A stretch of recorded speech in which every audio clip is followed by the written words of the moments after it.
Bonjour et bienvenue sur ce nouveau podcast. Je suis Nadir du site On Tribal. Alors, quand j'ai interviewé Azel et Marie, et aussi Starwine, et je le dis bien maintenant, vous avez vu, je leur ai demandé, comme à chaque fois, qui elles voudraient inviter. Alors, elles n'ont pas eu de mal à se mettre d'accord puisqu'elles m'ont répondu de manière unanime, Déborah, parce qu'elle tue. Habituellement, je réserve le podcast pour parler des différents projets, mais de temps en temps, il faut savoir faire des exceptions. Puis j'avoue aussi que la sagesse veut que je ne cherche pas à contrarier les créatrices du Diva Gang Style. Il y en a qui ont essayé, ils ont eu des problèmes. J'ai donc pris contact avec Debo Kitu, qui malgré son habituelle discrétion, a accepté l'invitation. Je vous laisse donc en compagnie de Déborah, de Jean Circus. Moi, j'y ai très bien survécu, j'espère que pour vous, ça ira aussi. Et entre nous, c'est vrai qu'elle tue. À tout à l'heure.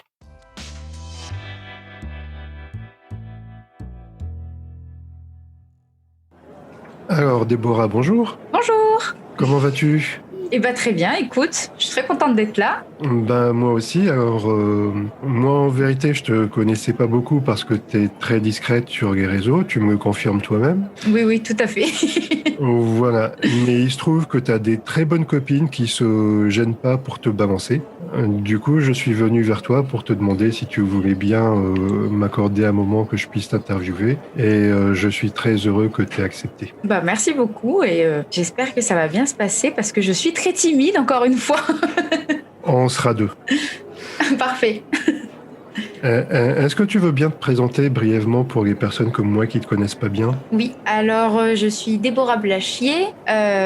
Sur Facebook, vous pouvez me trouver soit sous Déborah Blachier, soit sous Déborah Voodoo Girl, qui à la base étaient deux comptes séparés pour que j'en ai un pro et un perso. Et puis au fur et à mesure des années, ça s'est beaucoup mélangé. Donc je suis plus présente sur Déborah Voodoo Girl que sur Déborah Blachier maintenant. Et j'ai une association à Lyon qui s'appelle Jean Circus, que j'ai montée en 2012, qui est une association qui donne des cours principalement de tribal fusion, mais pas que. On a fait aussi de la danse tahitienne, on a fait de la danse orientale, du Bollywood.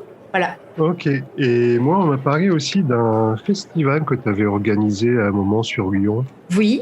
Est-ce que ça te dit quelque chose ? Est-ce que tu peux nous en parler un petit peu ? Alors, j'avais participé en 2012 à la co-organisation du festival Tribal Umrah avec Geneviève, Ginny, je sais plus comment elle s'appelle sur les réseaux sociaux en ce moment, en 2015, pardon. Et du coup, ça avait été une expérience assez folle parce qu'on a tendance à... Nous, dans notre asso, on essaie d'organiser 2 sessions de stage par an où on fait venir des profs internationales, que ça soit américaines ou européennes, peu importe. Et en fait, donc là, on s'était retrouvés propulsés avec une dizaine de profs, beaucoup plus d'élèves, un milliard de stages en parallèle, c'était hyper compliqué à organiser. Mais c'était une super expérience, vraiment, on en a eu on en a un très bon souvenir. C'était aussi la dernière organisation que Geneviève avait fait, puisqu'après elle avait passé la main à Linda. Et du coup, c'est un peu le moment d'émotion pour moi de reparler de tout ça.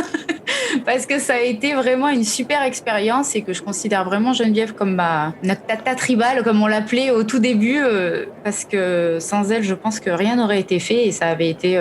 c'est un festival qui, pour moi, pour le moment, n'a pas retrouvé d'égal actuellement parce que c'était le rendez-vous annuel de toutes les tribaleuses. Je te remercie. Tu imagines bien que pour quelqu'un comme moi qui n'est pas connu ce festival, qui n'ait pas eu la chance de le connaître, c'est aussi important d'en parler, de savoir ce qui s'est passé et comment les choses se sont construites. Donc, et alors, c'était pas trop dur de gérer tout ça ? Alors, j'ai une des raisons aussi pour lesquelles on me connaît pas trop sur les réseaux sociaux, c'est que nous, chez Jean Circus, en fait, on est très collectif. Donc, je donne les cours, mais en fait, je suis pas seule. Il y a pas mal de profs qui ont une asso qu'elles tiennent vraiment à bout de bras. Et nous, on est vraiment un groupe de... Ça varie selon les années, mais au plus bas, on est, on va dire, 5 ou 6. Et au plus, on peut être une quinzaine de membres très actifs qui participent à l'organisation des événements, avec chacune un rôle assez spécifique.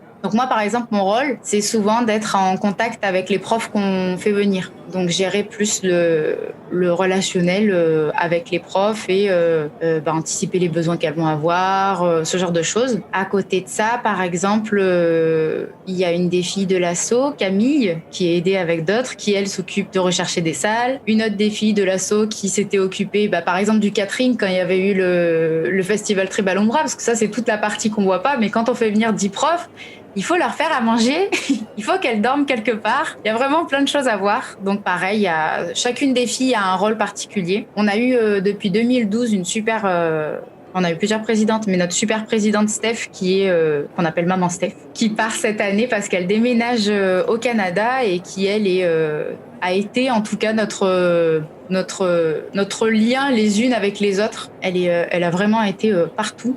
Donc j'en profite pour la remercier pour tout son travail pendant toutes ces années. Et là, du coup, elle passe la main à Romy, qui prendra cette place de présidente et de coordination aussi entre nous. Je suis épaté parce que c'est que des noms que je connais pas a priori. Et j'ai l'impression que c'est un petit peu contagieux chez vous d'être en dehors des réseaux et de... Alors, il faut savoir que c'est assez paradoxal parce que on est une asso qui est aussi spécialisée dans tout ce qui est culture geek. Donc, on est des geeks. On passe plus de temps derrière notre PC à jouer à des jeux vidéo qu'à participer sur les groupes Facebook, par exemple. Alors du coup, c'est vrai qu'on est assez... je dois avouer qu'on est assez chacune dans son coin, mais on s'est trouvé. Tu sais, des fois, il y a des groupes qui fonctionnent comme ça, en fait, parce qu'on se retrouve entre nous avec des personnes qui sont pas forcément très adaptées socialement, mais qui ensemble arrivent à créer quelque chose une dynamique qui est cohérente, quoi. Et je pense que c'est ce qu'on a réussi à faire avec Jean Circus parce que mine de rien, notre asso existe depuis 2012 et qu'on a toujours réussi à organiser ce qu'on voulait, alors que des fois, on a eu des projets complètement fous à monter. Il y a des années où on a monté 3 spectacles en parallèle, on a participé à des fêtes médiévales, en même temps, on montait un spectacle sur la Turquie, l'Égypte, c'était hyper dense. Et en parallèle de ça, on avait aussi, bien sûr, le Umrah à traiter, tu vois. Mais le fait j'ai l'impression qu'il y a une espèce de petite synergie qui marche bien, en fait, dans notre association. Même si, encore une fois, clairement, on est très, très discrète, hein, ça, je m'en cache pas. Mais par exemple, on a une de nos filles, Isa, qui est là pour faire ce que nous, on n'aime pas, c'est-à-dire partager tous nos trucs et parler avec des gens sur Facebook. Donc, tu vois, c'est un rôle à chaque fois où, en début d'année, on se dit, allez, il est pour qui cette année, tu vois? Parce que c'est pas facile. Mais Isa s'en sort très bien. Elle a participé plusieurs fois d'ailleurs sur Onde Tribal, il me semble. Et jusqu'à maintenant, ça marche pas mal. D'ailleurs, en parlant de geek, les gens pourront pas s'en rendre compte parce qu'il n'y aura pas l'image sur le podcast. Mais encore une fois, tu as un très très beau casque du haut. Je pense que ça pourrait faire des jalouses. Je vois. Alors tu vois, c'est un très beau casque des princesses Disney. D'accord. J'ai en cours de commande un très beau casque avec des oreilles de chat qui s'éclairent de partout pour être coordonné avec mon clavier, ma souris, mon PC de gaming, tu vois. Donc, voilà. Oui. Quand tu te mets sur l'ordi avec ton casque, ça va être Las Vegas après. C'est un peu ça clignote de partout. On est très paillettes et licornes. Et du coup, pour revenir au festival, qu'est-ce que ça t'a appris de plus d'avoir eu la gestion de ce festival chez vous en 2015 ? Alors, je pense qu'on a vraiment eu un avant et un après, dans le sens où avant, j'avais beaucoup de mal à déléguer parce qu'à la base, j'étais soliste et que quand on a monté l'asso, ça a été vraiment parce que on avait eu des problèmes avec les salles dans lesquelles on donnait des cours et du coup, on s'est dit on va créer notre truc à nous pour avoir la main mise sur tout ce qui se passe, que ça soit les salles, le spectacle, la direction artistique aussi, parce que selon les écoles où tu travailles, il arrive qu'on te dise que ce que tu fais est trop bizarre, tu vois. Surtout nous qui sommes dans un délire un peu culture geek, culture populaire, tout ça. Ça peut arriver qu'on nous dise non, on ne peut pas faire un spectacle où il y aura des enfants sur les infirmières zombies de Silent Hill, par exemple, tu vois.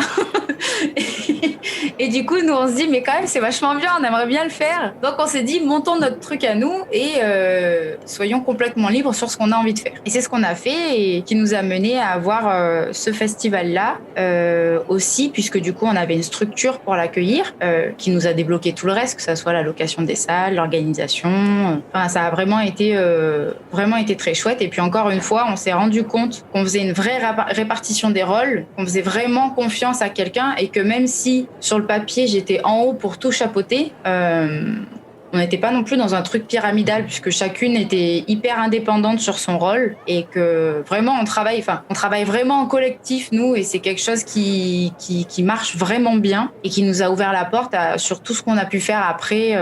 Ça a vraiment été un super événement. Et comment ça se passe pour prendre l'organisation de cet événement? C'était sur candidature, c'était qui sur la base du volontariat, comment c'est arrivé jusqu'à vous au fait? Alors en fait à la base, au tout début, la première édition, elle a dû être en 2009 il me semble. À Biarritz. Ouais. Et Geneviève organisait tout toute seule. Donc elle avait sa petite équipe à elle, mais elle organise. Enfin, c'était vraiment que son asso qui organisait. Et petit à petit, le principe de base était d'en faire un festival itinérant. Et pour ça, il a fallu qu'elle se mette en rapport avec des associations qui pouvaient gérer la partie sur place, qui était trop dur à gérer quand on n'est pas sur place. Donc typiquement, trouver des hôtels, trouver des salles de danse, des lieux appropriés, qui permettent à la fois de donner plusieurs stages en même temps, mais aussi de fournir un lieu de vie, un lieu de rencontre où les gens pouvaient se réunir pour manger, discuter, parler, faire du vending. Enfin, il y avait beaucoup de choses à gérer en sur place. Et sur le festival en lui-même, comment ça se passait par rapport à Jenny? J'imagine, alors moi je connais pas du tout, hein, c'est vraiment des questions toutes naïves et toutes bêtes, mais j'imagine qu'elle était sur place pour le déroulement du festival, après elle se déplaçait. Oui, c'est ça. Alors à la base, oui, parce que je t'ai pas répondu, pardon, à ta question d'avant. À la base, c'est elle qui m'a contactée pour me demander si ça m'intéressait. Alors moi j'ai répondu oui, super cool. Et puis après, j'ai raccroché et là, j'ai commencé à me dire mais c'est beaucoup d'organisation, est-ce que je vais y arriver? Donc, j'ai rappelé Geneviève, je lui ai dit il faut d'abord que j'en parle à mon équipe, voir si ça leur dit, parce que toute seule, je me sens pas. J'en ai parlé à mon équipe, alors c'est la meilleure équipe de la Terre, hein. Je peux leur dire n'importe quoi, elles sont toujours partantes. C'est toujours compliqué, on fait toujours des heures incroyables, on passe des plombes au téléphone, par mail, par machin, mais tout le monde fait toujours sa part. Et du coup, ça s'est bien passé. Et quand Jeune était sur place, c'est pareil, elle nous laissait une grande liberté, elle nous faisait une vraie confiance sur tout ce qu'on avait à faire sur place. Mais on avait vraiment tout anticipé avant, entre son équipe et la nôtre. Et ça a vraiment glissé, on a eu très peu de problèmes, enfin on a toujours des problèmes. Anecdote rigolote d'ailleurs, j'ai réussi à enfermer une des filles dans une des salles un jour que j'avais oublié dans les vestiaires, tu vois, dans les petits ratés qu'il peut y avoir. Mais sorti de ça, ça s'est vraiment hyper bien passé et c'est une très bonne expérience. On n'a jamais été aussi fatigués, je pense, de notre vie, mais on était hyper contente d'avoir réussi à faire ça. Rassure-moi, tu l'as libéré entre-temps? Oui, je l'ai libéré entre-temps. Bon, ça va. J'ai un peu honte de moi parce que je t'avoue que, en fait, je suis très tête en l'air. Et tu vois, dans les groupes, il y a ceux qui ont les pieds sur terre et puis il y a ceux qui sont artistes. Et moi, je suis très artiste. Donc, ma tête pense à 1000 choses en même temps. Et du coup, c'est vrai que Jeune m'avait bien dit tu fais bien attention, tu fermes la salle une fois que tout le monde est parti. J'ai dit oui. Et puis, j'ai fermé quelqu'un dans la salle. Voilà. Ça a été bien. L'important, c'est de libérer la personne avant qu'il soit trop tard. C'est ça. J'ai hésité à demander une rançon, mais je me suis dit que c'était peut-être un peu too much. Donc, du coup, finalement, on l'a libéré gratuitement. C'est bien. Il faut toujours faire du gratuit les premières fois. Voilà, c'est ça. Ok. Et donc, à part ce festival que tu as pu co-organiser sur Lyon, est-ce que tu veux nous raconter un petit peu ton parcours dans la danse? Oui, alors c'est ce que je dis, c'est un peu, j'ai l'impression d'être un peu un dinosaure du tribal des fois, parce que techniquement, j'ai commencé à donner des cours en 2005-2006, donc au moment où il n'y avait pas de cours ou très peu en fait. Ça a été un peu un hasard finalement, parce que je me suis retrouvée, j'étais à la fac. Et j'ai repiqué la fac. Du coup, je n'avais plus de bourse. Et du coup, il fallait que je puisse payer ma fac. À ce moment-là, je prenais des cours de danse orientale avec une prof qui s'appelle Mekazan, qui est une très bonne prof. Et j'ai des copines qui m'ont dit, bah écoute, nous on donne des cours de danse orientale, on va les lâcher. Et toi, tu fais un peu ton truc qui a l'air cool, là, du tribal machin, ça te dirait pas d'essayer de donner des cours de ça? Donc j'ai dit oui, pourquoi pas. Et en fait, j'ai été coachée par ces copines qui, elles, enseignaient déjà et qui m'ont qui m'ont donné des clés à l'époque sur comment gérer un groupe, comment organiser un cours, parce que tout ça, c'est pas inné non plus. Je pense qu'on peut être une très bonne danseuse, mais qu'être une bonne enseignante, c'est bien plus compliqué. Et je suis vraiment, vraiment très contente de les avoir eues pour m'aider sur cette voie, parce que c'est pas quelque chose d'aussi inné que ce qu'on imagine, je pense. Donc, j'ai commencé à donner ces cours-là. Au début, je donnais des cours dans des écoles, des MJC, un peu de partout, on me prenait, en fait. Et puis, à ce moment-là, j'habitais sur Valence. Après, j'ai déménagé sur Lyon. Et sur Lyon, j'ai eu beaucoup plus de possibilités parce que c'est une ville qui est beaucoup plus ouverte sur la danse. Et du coup, là, j'ai jamais donné autant de cours de ma vie, je pense. C'était une super période, c'était hyper stimulant et en même temps très fatigant. Et puis, on a eu ce moment où on s'est dit, créons notre asso pour pouvoir être indépendante, et où là, on a vraiment pu développer notre identité. Je pense qu'on a un truc un peu différent peut-être des autres assos ou des autres profs, où on est vraiment, nous, encore une fois, dans cet aspect culture geek, culture pop. On fait, par exemple, tous nos spectacles basés sur les jeux vidéo, des séries, des comics, En fait, on fait décorer, je pense, différemment des autres, dans le sens où on cherche un thème général. Notre thème général étant toujours tourné vers ce même type de sujet. Par exemple, cette année, ça devait être les comics. Et à partir de là, on cherche à trouver quel personnage pourrait être interprété, quel groupe de personnages pourrait être interprété. Et à partir de ça, on essaye de créer des chorés en trouvant des musiques adaptées. Mais en soi, on part plus de l'idée que du processus chorégraphique en premier, en fait. Et juste pour avoir une idée, ça vient d'où ce nom de Jean Circus? Qu'est-ce qui t'a inspiré? Alors là, ça date d'il y a encore plus longtemps. Ah. En fait, Jean Circus date de 2008-2009. À la base, c'est même avant, puisqu'on l'a créé pour le premier festival Umbra à Biarritz, où on voulait monter un duo avec Elodie Chan, qui est devenue depuis contorsionniste, qui a arrêté le tribal. Et on voulait présenter un duo, et on cherchait quelque chose qui mélange le côté rappeler le côté ethnique du tribal, fusion, et rajouter l'esthétique qui nous plaisait, nous, donc qui était plus basée sur le cirque. On avait dans l'idée de faire un espèce de truc qui ressemblait à un cirque Frix à la base. Donc on a créé ça. Après, pendant une courte période, on a eu Hazel d'ailleurs dans Jean Circus. Donc ça a été hyper chaotique à organiser des répétitions, parce que Hello, elle était donc à Toulon, moi j'étais à Valence, et Hazel était à Rennes. Donc, tu vois, je te laisse imaginer les répétitions. C'était sympa. Mais ça a bien marché. Et puis après, en fait, quand on a monté notre asso à nous, à Lyon, on s'est dit, est-ce qu'on repart de zéro ou est-ce qu'on garde ce nom? On avait déjà, par exemple, une page Facebook avec des gens dessus qui étaient abonnés. Donc, j'ai demandé l'autorisation aux filles, à Hazel et Hello, savoir si ça les dérangeait pas qu'on garde ce nom-là. Elles m'ont dit qu'il y avait absolument aucun souci, au contraire, et du coup, on est parti là-dessus. Mais moi, j'ai l'impression que Hazel, elle est douée pour lier des relations avec des danseuses qui sont à l'autre bout de la France. C'est ça.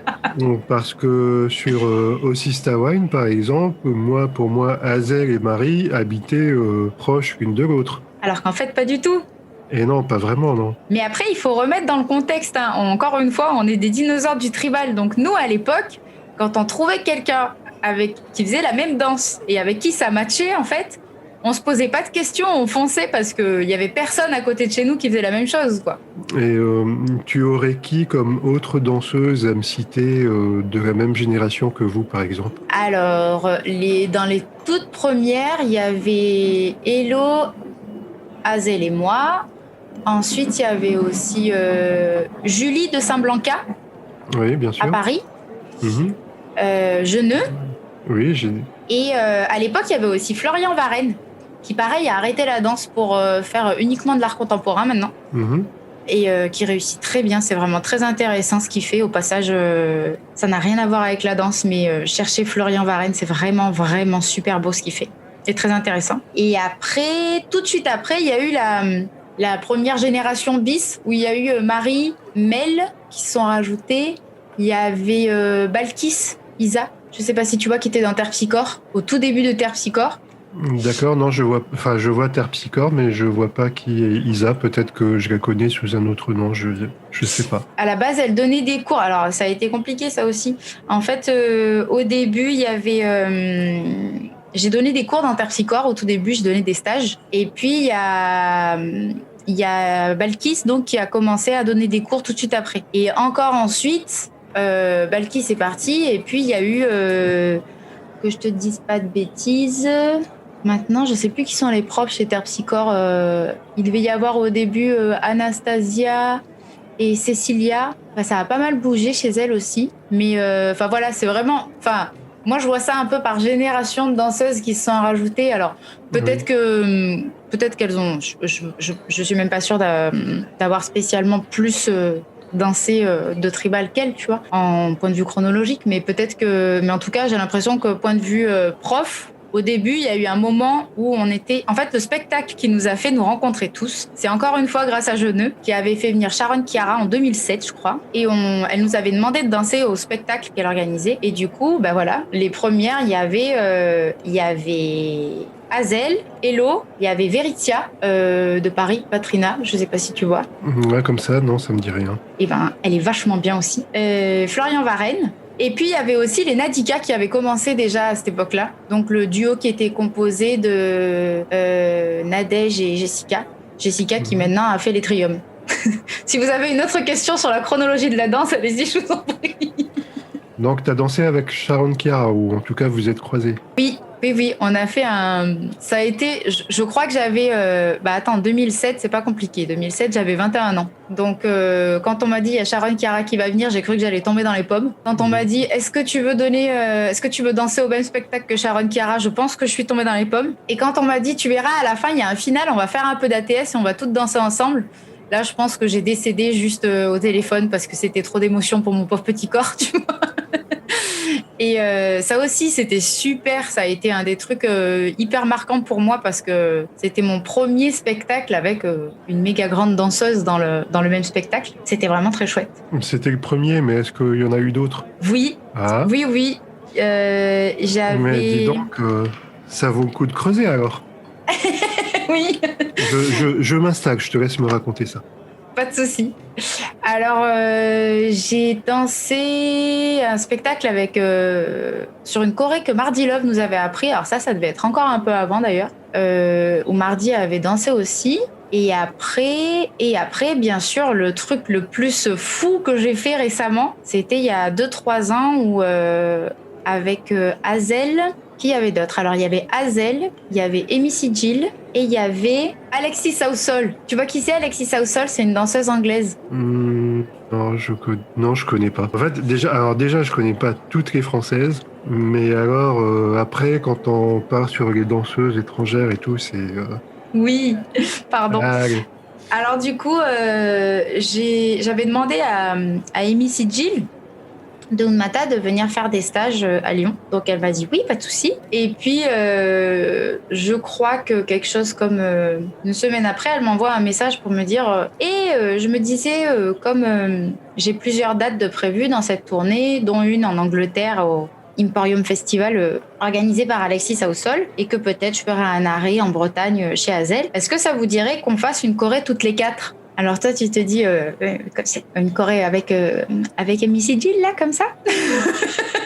D'accord. Donc du coup, on est parti faire une résidence chez Jeuneux, encore une fois, qui avait ouvert à ce moment-là son hotpot parisien. Et du coup, on a fait une résidence de, je crois, 3 jours qui ont suffi à ce qu'on crée une super choré où qu'on s'est éclaté à danser à Lyon et en Angleterre toutes les 4 ensemble. C'était vraiment super chouette. J'avais un peu la pression parce qu'encore une fois, Amy Sigil, super grande danseuse. Hazel, je la connaissais déjà, donc tu vois, c'était un peu la famille, tu vois, t'es un peu à l'aise déjà. Et puis Alexis Sausol, super grande danseuse de la mort qui tue aussi, quoi. Donc pareil, par exemple, elle était prof au Umra de Marseille. Donc tu sais, c'est la nana où il y avait eu un genre de meet and greet là où tu faisais signer des autographes. Alors tu vas voir Alexis Saousol pour faire signer ton autographe et puis 3-4 ans après, en fait, t'es en train de monter une choré avec elle. Enfin, beaucoup de pression, mais super belle expérience. On s'était vraiment éclaté. C'était une super choré. Ça sortait beaucoup de ce que je faisais d'habitude. Et ça avait été vraiment chouette, quoi. On avait eu un super accueil du public, c'était vraiment, vraiment bien. Et encore une fois, tu te rends compte que Amy Gill ou Alexis Saousol, c'est des danseuses que tu mets sur un super piédestal de la mort, tu vois, en te disant c'est des déesses du tribal. Et en fait, c'est des personnes normales, de la vraie vie, tu vois, qui discutent, qui rigolent, avec qui tu vas boire un coup et te balader dans les bois, et c'est chouette, quoi. Mais c'est ça aussi qui est bien, c'est que tu as des artistes qui sont tellement au top que tu ne peux t'empêcher de les admirer et tout. Et finalement, quand tu as la chance de les connaître, bah, c'est des personnes super humbles et parfois même super timides. C'est ça. Et je trouve quelque part, ça les rend encore plus impressionnantes parce que tu te dis, la personne, en étant comme ça, super humble, super discrète et tout, elle arrive, juste avec son travail, elle arrive à faire parler d'elle autant et à être autant connue. Donc, c'est extraordinaire, quoi. Pareil, j'avais fait une choré avec Ashley Lopez. Ouais. Qui est une méga grande danseuse américaine qui fait partie du Datura Studio, donc le studio de Rachel Bryce. Je l'avais fait venir 2-3 fois et puis à un moment, je me suis dit, prends ton courage à deux mains, dis-lui est-ce que ça lui dit de danser avec toi, tu vois, à un spectacle. Et donc je lui ai demandé ça en mode, mais si tu veux pas, c'est pas grave. Et puis si tu penses que, tu vois, il y a pas de souci et tout. Et elle m'a dit, mais oui, pas de problème. Elle m'a envoyé des tutos de choré. On a fait une choré ensemble et j'avais juste l'impression que c'était incroyable ce qui se passait encore une fois, tu vois. Mais c'est des gens hyper normaux. Ouais, hyper accessible. Bon, bah écoute, c'est très bien tout ça. Est-ce que tu penses qu'on a un petit peu fait le tour ou tu veux rajouter des choses? Parce que je sens que... j'ai l'impression qu'il y a encore pas mal de choses à dire. De quoi te parler? Je pense qu'on n'est pas trop mal, hein, ceci dit. On n'est pas trop mal? Bon, sinon, il sera toujours temps de compléter avec une autre discussion une prochaine fois. Avec plaisir. C'est partagé. Et alors, mes deux questions de fin, que j'instaure un petit peu en tradition. Quel artiste tu admires et tu tiens pour exemple en ce moment? Alors, je pense que la personne qui m'a le plus influencée dans le tribal, c'est Mardi Love, qui est pour moi une des déesses du tribal, alors que pareil, c'est une personne très très sympa. Et ça va aussi répondre à la deuxième question que tu vas me poser dans pas longtemps, c'est les triums. Les triums, donc Jessica, Claire et Clarinette et Bouboule, quoi. Et c'est vraiment... je sais pas si tu as déjà vu ce qu'elles font comme boulot, mais c'est pareil. Pour moi, les triums, c'est celles qui ont... C'est des Françaises et elles ont une créativité et une interprétation qui est incroyable, une présence scénique de fou. Donc je dirais... Mardi Love pour ce qui m'a le plus influencé et les triums parce que je pense que je suis amoureuse d'elle en fait. D'accord. Alors du coup, tu peux dire à tes amoureuses que je vais venir toquer à la porte d'ici quelques temps. Oui. Voilà. Si tu arrives à avoir les trois en même temps, non seulement ça va être super chouette, elles vont avoir plein de trucs à dire, mais en plus de ça, tu vas bien te marrer parce que c'est vraiment, vraiment des filles super chouettes. Donc n'hésite pas. Bon, bah, je vais faire mon max pour qu'elles soient les trois en même temps. Après, ça dépendra d'elles, comment elles peuvent s'organiser, mais bon, j'imagine que ça doit être possible. Qu'elles doivent arriver à se retrouver à un moment donné, au niveau disponibilité. Bon, je te remercie beaucoup, Déborah. Merci à toi. Hein. C'était un plaisir d'en savoir un petit peu plus sur toi. Et puis, je te dis à bientôt. Merci beaucoup, à bientôt.